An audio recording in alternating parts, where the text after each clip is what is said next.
Hello friends, welcome back சுதர்வாக் channel நண்பர்களே. எனக்கு இந்த வீடியோவில் பார்த்தீங்கன்னு வச்சுக்கோங்களேன், மிக மிக முக்கியமான ஒரு ஜோதிட தாள்களை தான் இப்போ இந்த வீடியோவில் லைவாக பார்க்க போகிறோம். அதாவது ஜூன் மாதம் 21ஆம் தேதி மிக மிக முக்கியமான அதிசயமானது நடக்க போகுது. அந்த அதிசயம் நடக்கிறதுனால அடுத்து வரக்கூடிய சில நாட்களுக்கு ஒவ்வொரு ராசிக்காரங்களுக்கும் தலையெழுத்து மாறும். அப்படி மாறக்கூடிய தலையெழுத்தை அந்தந்த ராசிக்காரங்க தெரிஞ்சுக்கணுங்கிறதுக்காக டெய்லியும் ஒவ்வொரு ராசிக்காரங்களுக்கு அந்த மாறக்கூடிய தலையெழுத்தை எக்ஸ்பிளைன் பண்ணிகிட்ருக்கேன். அதில் இன்றைக்கி இந்த வீடியோவில் மீன ராசிக்காரங்களுக்கு எக்ஸ்பிளைன் பண்ண போகிறேன். இந்த வீடியோ மீன ராசிக்காரங்களுக்கு ரொம்ப யூஸ்ஃபுல்லாக ரொம்ப இன்ட்ரெஸ்டாக இருக்கும். கண்டிப்பாக மீன ராசியில் பிறந்தவங்க வீடியோ ஸ்கிப் பண்ணாமல் பாருங்கள். உங்கள் ராசிக்கு என்ன மாதிரியான தலையெழுத்து மாறும் அப்படிங்கிறத இந்த வீடியோ மூலிமா தெரிஞ்சுக்குங்க.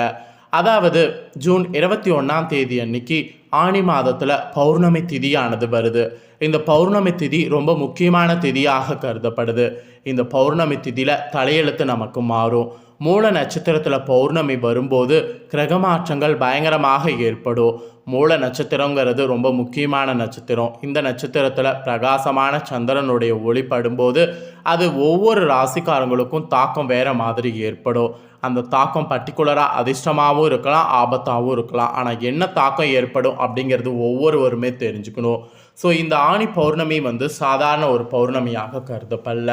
மற்ற தமிழ் மாதங்களில் வரக்கூடிய பௌர்ணமி காட்டிலும் இந்த ஆணி பௌர்ணமி ஒரு தனி சிறப்பு இருக்குது என்று தான் சொல்லணும். ஆணி பௌர்ணமியில் பல கோவில்களில் திருவிழா நடைபெறும். தெப்ப திருவிழா, மாங்கனி திருவிழா, இந்த மாதிரி பல திருவிழா நடைபெறும்.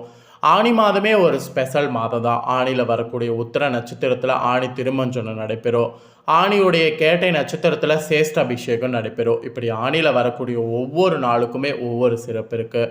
அப்போ ஆணி பௌர்ணமி சாதாரண ஒரு நாள் இல்லை அப்படிங்கிறத தெரிஞ்சிருப்பீங்க.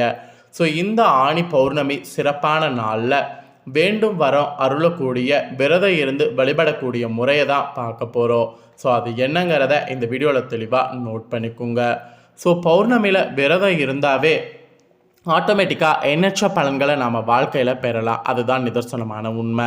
16 பேர்களும் நம்மை வந்தடையும் என்பது ஒரு வாக்காகவே இந்த பௌர்ணமிக்கு சொல்லப்படுது. அதனால் இந்த பௌர்ணமியை மட்டும் சாதாரணமாக விட்டுறாதீங்க. ஒவ்வொரு மாத பௌர்ணமிக்கும் ஒரு சிறப்பு உண்டு. இந்த நாளில் நிலாதான் முழு பிரகாசத்தோடு பரிமாணிக்கிறது. இதனால் வானத்தில் எழக்கூடிய நேர்மறை அதிர்வலைகள் பூமியை பார்த்திங்கன்னு வச்சுக்கோங்களேன் தொடும். பௌர்ணமியில் விரதம் இருந்து வழிபாடு செய்தால் இதனால தான் எண்ணற்ற பலன்கள் பெறலாம் என்பதை சொல்கிறேன். பௌர்ணமி தினத்தில் அம்பிகை வழிபாடு ரொம்ப உகந்தது. இந்த நாளில் செய்யப்படக்கூடிய பூஜையால் அம்பிகையுடைய பரிபூர்ண அருளை நாம் பெறலாம். அது ஆன்மீகர்களுடைய ஒரு வாக்காகவும் சொல்லப்படுது.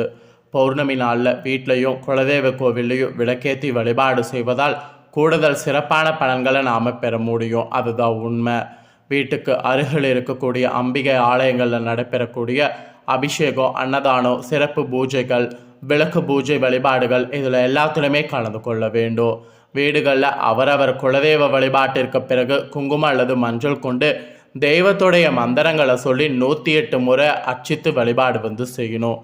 இதனால் தீர்க்க சுமங்கலி பாக்கியம் பெண்கள் பெறலாம். இதனால் ஆயுள் பலம் கூட பார்த்திங்கன்னு வச்சுங்களேன் அதிகரிக்கும். குழந்தை பாக்கியம், தனலாபம், கல்வியில் மேன்மை என நினைத்தவரை எல்லாமே பார்த்திங்கன்னு வச்சுக்கோங்களேன் கிடைக்க செய்வாள் அந்த தாய். அதே போல் எடுத்த காரியத்தில் கூட பார்த்திங்கன்னு வச்சுக்கோங்களேன் வெற்றி கட்ட வேண்டும் என சங்கல்பம் செய்து கொண்டு வீடுகளில் சத்யநாராயண பூஜைகளும் செய்வது உண்டு.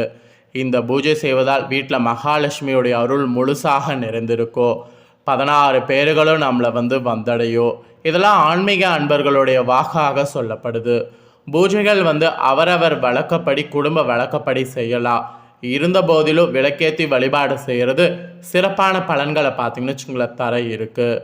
எல்லா பௌர்ணமிகளுமே சிறப்பு வாய்ந்தவை என்ற போதிலும் நம்ம வினைகளுக்கும் தேவைகளுக்கு ஏற்ப குறிப்பிட்ட தினத்தில் வழிபாடு செய்து வர வாழ்வில் ஈஸியாக பார்த்திங்கன்னு வச்சுக்கோங்களேன் மேன்மை அடையலாம். அதே போல் சித்ரா பௌர்ணமி அன்னைக்கு விரதம் இருந்து விளக்கேற்றி வழிபட்டால் தானியம் கிடைக்கும். வைகாசி பௌர்ணமியில் விரதம் இருந்து விளக்கேற்றினால் திருமணம் கைகூடும். ஆணி பௌர்ணமியில் விளக்கேற்றினால் குழந்தை பாக்கியம் கிட்டும். ஆடி பௌர்ணமியில் விளக்கேற்றினால் வளமும் நலமும் அதிகரிக்கும்.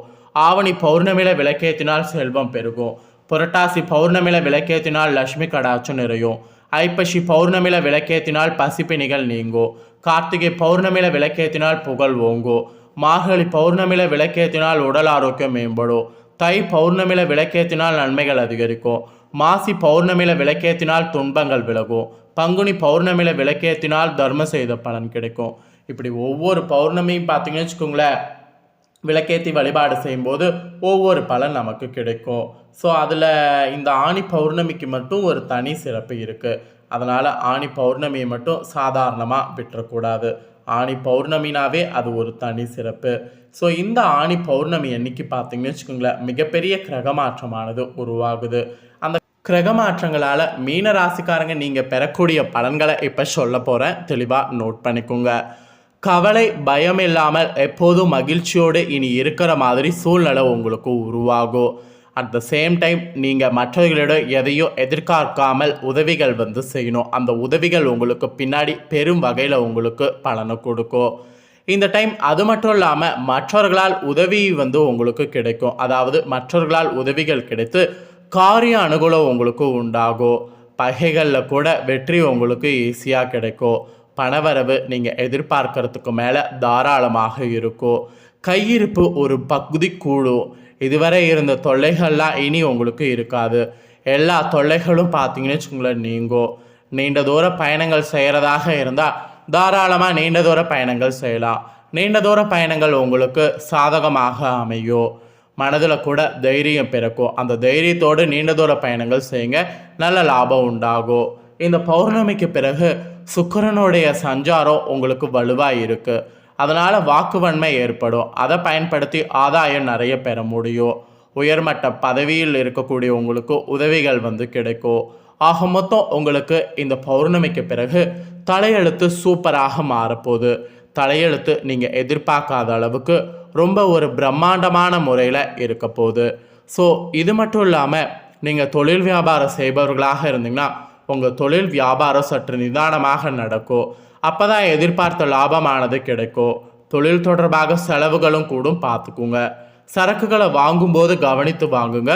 வாங்குறத பாதுகாப்பாக வைங்க, அது நல்லது. அப்புறம் உத்தியோகத்தில் இருக்கக்கூடிய உங்களுக்கு கூடுதலாக பணியாற்ற வேண்டிய சூழ்நிலை இருக்குது. பதவி உயர்வு கிடைக்கலாம், ஒன்றும் பிரச்சனை கிடையாது. அதே போல் நீங்கள் குடும்ப ரீதியாக பார்க்கும்போது குடும்பத்தில் இருப்பவர்களோடு கோபப்படாமல் நிதானமாக பேசி அனைவரையும் அனுசரித்து செல்லணும். அதுதான் இப்போதைக்கு உங்களுக்கு நல்லது. சகோதரர்கள் வகையில் உதவிகள் கிடைக்கிறதுல தாமதம் உண்டாகலாம். உடல் ஆரோக்கியத்திலையும் கவனமாக இருக்கணும். கணவன் மனைவிக்கிடையே இருந்த மனஸ்தாபங்கள்லாம் நீங்கும்.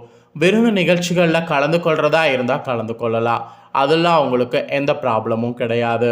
அது மட்டும் இல்லாமல் பெண்களுக்கு ஆடை ஆபரணங்கள் வாங்கக்கூடிய எண்ணம் அதிகரிக்கும். நிதானமாக பேசி மற்றவர்களிடம் அனுசரித்து செல்வது காரிய வெற்றிக்கு உதவியாக இருக்கும். கலைத்துறையில் இருக்கிறவங்களுக்கு எதிர்காலத்தில் கருத்தில் கொண்டு சில திட்டங்களை ஆலோசிக்கணும். எந்த சூழ்நிலையிலும் மனத்தளராமல் விடாமுயற்சியோடு காரியங்களை செய்யணும். வாகனங்கள் வாங்கக்கூடிய யோகம் உண்டாகும். சிலருக்கு மருத்துவ செலவு ஏற்படும். வீட்டை விட்டு வெளியில் தங்க வேண்டிய சூழ்நிலை நேரிடும். கடன் விவகாரங்களில் கவனமாகவும் இருக்கணும். உபத்தொழில் தொடர்பான காரியங்களில் தாமதமும் நடக்கும். ஸோ பேலன்ஸ் பண்ணிக்கோங்க. அரசியல் துறையில் இருக்கிறவங்களுக்கு மேலிடத்திற்கு பயந்து வேலை செய்ய வேண்டியது இருக்கும். உழைப்பு அதிகரிக்கும். நண்பர்களோடு கருத்து வேறுபாடு உண்டாகலாம். உங்கள் வசம் உள்ள ஆவணங்களை கவனமாக பார்த்து கொள்வது நல்லது. சொத்து விவகாரங்களில் கவனமாக இருக்கணும். எதிர்பாராத செலவு உண்டாகும். நீங்கள் ஆவலோடு எதிர்பார்த்த காரிய வெற்றி உங்களுக்கு கிடைக்கும். அதனால் அரசியலில் இருக்கிறவங்க ரொம்ப கேர்ஃபுல்லாக இருக்கணும். அதே போல் மாணவர்களுக்கு கல்விக்கு தேவையான உபகரணங்கள் புத்தகங்கள் வாங்கலாம். கூடுதலாக நேரம் ஒதுக்கி பாடங்களை படிக்க வேண்டியது இருக்குது. ஸோ இந்த டைம் பார்த்தீங்கன்னு வச்சுக்கோங்களேன், கூடுதலாக நீங்கள் நிறைய டைம் ஸ்பெண்ட் பண்ணுற மாதிரி இருக்கணும் மாணவர்கள். ஆக மொத்தம் மீன ராசிக்காரங்க புரட்டாதி 4ஆம் பாதம், உத்திராடதி, ரேவதி இந்த நட்சத்திரத்தில் பிறந்தவங்களுக்கு இந்த பௌர்ணமிக்கு பிறகு நாட்கள் இப்படி தான் இருக்கும் என்று சொல்லப்பட்டிருக்கு. ஸோ என்ன சொல்லப்பட்டிருக்கோ அதை தெரிஞ்சிருப்பீங்க. ஸோ தெரிஞ்சுக்கிறதுக்கு ஏற்ப நடந்துக்குங்க.